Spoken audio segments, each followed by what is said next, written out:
Mesdames, Messieurs, bonjour. Aujourd'hui, nous recevons Amadou Ouri Diallo, consultant et analyste politique, pour parler notamment des propos du président angolais Joao Lourenço, tenu récemment à Addis Abeba à l'occasion du 39e sommet de l'Union africaine. Alors, le discours du président en exercice sortant de l'Union africaine, João Lourenço, de mon point de vue, relève tout simplement d'une question de euh, discours formel, de rappel des principes, surtout en ces lieux et à cette occasion du sommet des chefs d'État, donc qui réunit pratiquement la presque totalité des chefs d'État de l'Union, des personnalités invitées. Donc, c'est le président sortant en exercice qui rappelle certains principes qui sont contenus dans la charte africaine de la démocratie des élections et de la bonne gouvernance. Pour moi, ça reste juste dans ce cadre formel.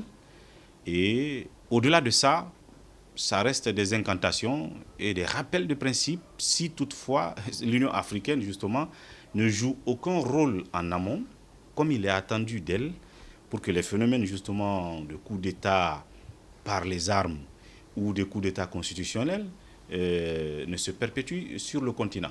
Ces déclarations constituent-elles, selon vous, une ingérence? Pour moi, ce n'est pas une question d'ingérence, c'est une question de rappel des principes. Mais comme je l'ai dit, ça ne doit pas se résumer qu'au rappel des principes, comme le président João Lourenço l'a fait à la tribune de l'Union africaine, à l'occasion donc de son passage du témoin de président en exercice à son successeur. Il faut être dans les actes et dans les actions. La charte africaine de la démocratie, des élections et de la bonne gouvernance rappelle un certain nombre de principes auxquels ont souscrit tous les États membres, notamment la question des coups d'État, pas que militaires, mais aussi des coups d'État constitutionnels.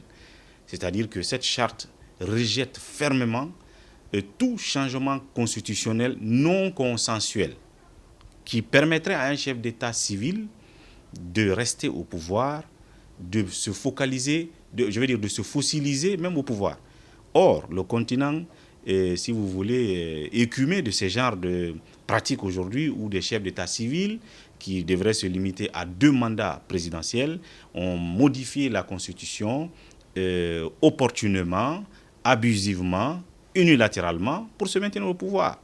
Et certains sont aujourd'hui à 40 ans de pouvoir, 50 ans de pouvoir, donc ils sont fossilisés au pouvoir. En Afrique centrale, il y a des exemples qui ne finissent pas.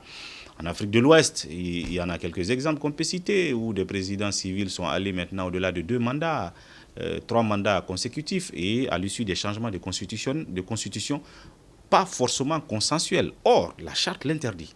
Donc, une fois que le président João Lourenço a dit ça, mais qu'est-ce que l'Union africaine fait concrètement à travers justement, par exemple, le Conseil de paix et de sécurité qui est censé intervenir sur les questions de coup d'État quand des chefs d'État civils ont fait dans les violations flagrantes des droits de l'homme, dans les violations des libertés publiques, dans la corruption, donc dans leur gouvernance, et que l'Union africaine ne s'est jamais fait entendre dans ces situations, et c'est sur les cendres de ces pratiques comme cela que naissent les coups d'État.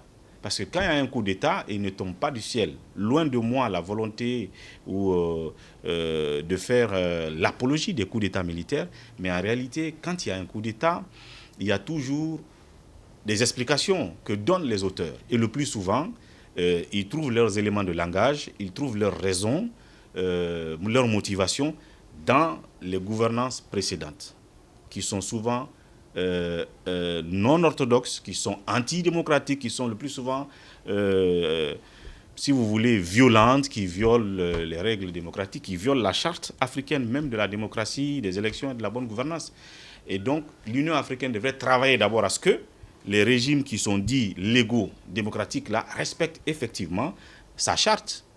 Et à partir de là, s'il y a un coup d'État qui fuise et qui est opéré, perpétré contre un chef d'État qui est légalement élu, qui est en train de faire son mandat et qui n'est pas en train de tenter justement de se maintenir au pouvoir, En ce moment, l'Union africaine est en droit d'intervenir. Et là, encore une fois, il ne s'agit pas d'intervenir dans les verbes. Il faut que l'institution aussi fasse sa mue, sa métamorphose, par, si vous voulez, le renforcement de certains organes techniques à l'interne. Parce qu'on voit que ce soit des organisations sous-régionales ou continentales comme l'Union africaine, le plus souvent, c'est la conférence des chefs d'État qui dicte les grandes orientations, qui même oriente les moyens. Et ce qui affaiblissent les organes, les instances techniques. Donc on doit donner le maximum de pouvoir au conseil exécutif qui soit capable de mettre au pas même des chefs d'État qui violent les principes. Et donc qui soit capable, à travers un dispositif qu'il aurait à sa disposition, par exemple une force d'intervention, d'intervenir là où il pourrait y avoir des coups d'État contre des régimes légalement établis, constitutionnellement, démocratiquement établis. Donc dépourvu de tout ça, eh bien, comme je l'ai dit, on restera juste dans les incantations. Quand ces événements comme ça arrivent, malheureusement, l'Union africaine est dépourvue de tout moyen d'intervention en